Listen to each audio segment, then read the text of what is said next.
안녕하세요, 헬입니다. 워킹홀리데이는 호주다라는 이야기들을 우리가 모두 하고 있습니다. 그 이유는 전체 출국 인원의 70% 이상이 호주로 워킹홀리데이를 떠나기 때문이죠. 그렇다 보니까 우리가 호주에서도 많은 돈을 벌어오기도 하지만 호주 경제에 미치는 영향이 적지 않다라고 우리는 생각하고 있었습니다. 하지만 얼마 전에 있었던 호주 정부의 발표에서 굉장히 우리를 실망스럽게 만들었었던 내용이 있는데요. 전 세계에서 오는 모든 워홀러들이 호주 경제에 미치는 영향이 크지 않다라고 판단을 한 것입니다. 사실 그래서 굉장히 우리는 서운한 마음을 숨길 수는 없겠지만 이와 관련돼서 워킹홀리데이 제도를 손보겠다는 그런 뉘앙스도 내비쳤으니까 지금부터 같이 한번 보도록 하겠습니다.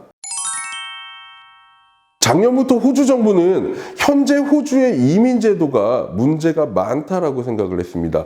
이민제도라는 게 단순하게 우리가 거기 가서 평생 사는 시민권 받고 이런 것만 얘기하는 것보다는 그냥 호주로 들어오는 모든 비자를 가리킨다라고 보는 것이 좋을 것 같습니다. 이게 왜 문제냐? 너무 많은 비자의 카테고리가 있다는 거죠. 즉 비자 종류가 너무 많다는 겁니다. 그렇다 보니까 이게 효율적인 관리는 안 되고 호주에서 받고 싶어하는 우선 인력에 대한 필터링 자체가 현재는 불가능하다는 겁니다. 또 시간도 굉장히 많이 들고 있고요. 그래서 이거를 손보겠다는 겁니다. 왜 이거에 대해서 호주 정부가 이렇게 예민하게 받아들이냐? 호주라는 나라는 다 알다시피 땅은 굉장히 커요. 하지만 인구는 그에 비하면 굉장히 적은 인구이죠. 그렇다 보니까 외부에서 들어오는 인력들을 받아야 되는데 우수 인력들이 누구인지 누가 호주에 필요한지를 필터링하기가 어렵다는 이야기죠. 그래서 여러 가지를 손보는데 사실 그 중에서 보면은 무슨 취업이라든가 기술 이민이라든가 영주권이라든가 시민권이라든가 이런 것들이 굉장히 많지만 이런 것들은 우리 해리 원정대 채널에서는 다루는 부분은 아니기 때문에 이 부분은 제외하고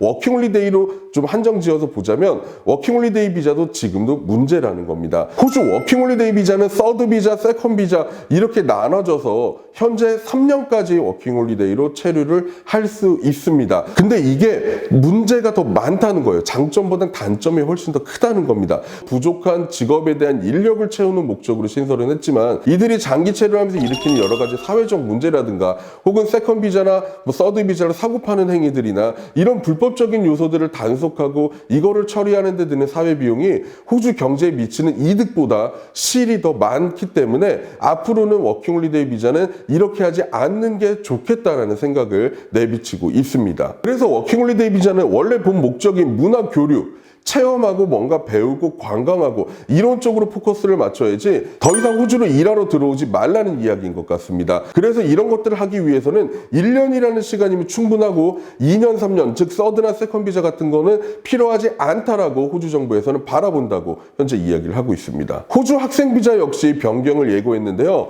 이제는 더 이상 체류 때문에 니네가 학생 비자 받고 들어오지 마라 이런 이야기입니다. 호주에 필요한 우수한 인력만 호주에 들어와서 공부를 해라라는 얘기인데 그러기 위해서는 영어 점수라든가 아니면 진짜 호주에서 공부할 필요가 있다라고 우리에게 설명을 해라 이런 이야기들이 앞으로 들어갈 것 같은데요. 그렇게 입국한 우수 인력들은 호주 정부에서 교육을 시키고 외부로 내보내지 않고 호주에서 취업할 수 있도록 제도를 마련하겠다는 이야기입니다. 또한 이와 별개로 호주 정부에서 비자피 인상을 발표했는데요. 학생 비자 같은 경우는 715호주 달러 그리고 워킹홀리데이 비자 같은 경우는 640호주 달러로 인상하겠다는 내용을 발표했습니다. 물론 아직까지 호주 워킹홀리데이 비자가 세컨 비자를 폐지하고 서드 비자를 폐지하겠다는 내용은 없습니다.